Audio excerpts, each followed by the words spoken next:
Teddy Feinberg, Brook Stockburger, Teddy and Brook Show, week 304. I don't know how many episodes we've done. We've done a lot. 305. We've become a staple here in this community.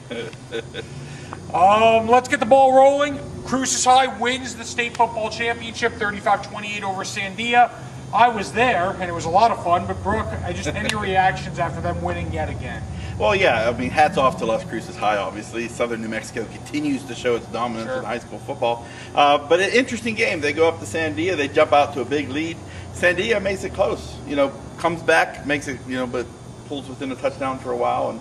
But Cruces is able to hold on. The game, they had to go up the road the same day as the game. And very impressive win. Cruces High had the best team in the state. I think that was apparent. Now, Rio Rancho was ranked number 1. They beat Cruces earlier in the year. If those two teams met last weekend, I think I would have picked Cruces to win either way because Cruces was so hot.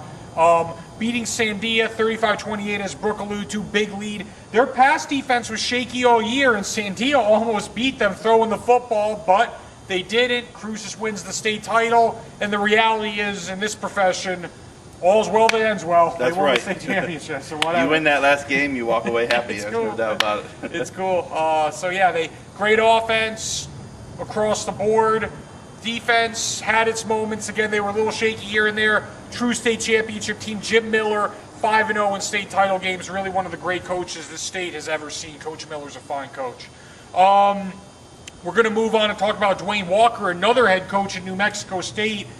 10-40 career record. He's not going to get fired, I don't think, because they can't buy him out. And I think his record's tough to quantify because, after all, he's coaching at New Mexico State. But any way you slice it, his future might be in jeopardy. He might leave. Yeah, it's really hard to say. I mean, when you get to your 4th year and you're 1-11, boy, that's just not a program going in the right direction at all. Now, is it all his fault? We've talked before about facilities and funding and everything that goes along with making a successful program.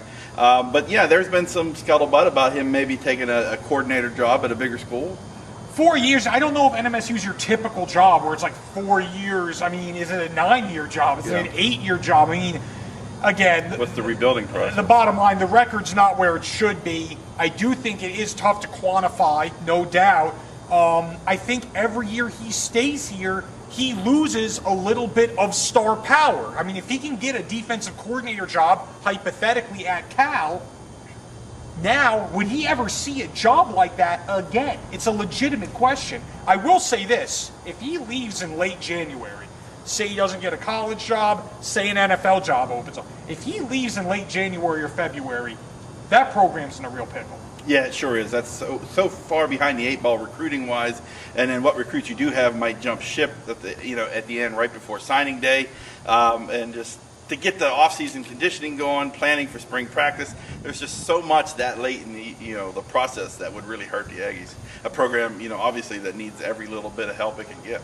No conference, not a lot of wins. There are careers in the at stake here. I mean, it is football. There's coaching careers on the line here.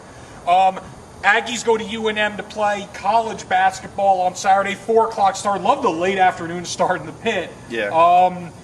Looks to be a tough game. UNM's ranked number 17 in the AP poll, and they're 10-0 on the season. Yeah, Steve Alford has them playing real well. They beat Valparaiso, they beat USC just recently. They have 3 scores with 100-plus points. Big guy in the middle. It'll be difficult game, especially in the pit. It's going to be really tough for the Aggies to go up there in the pit.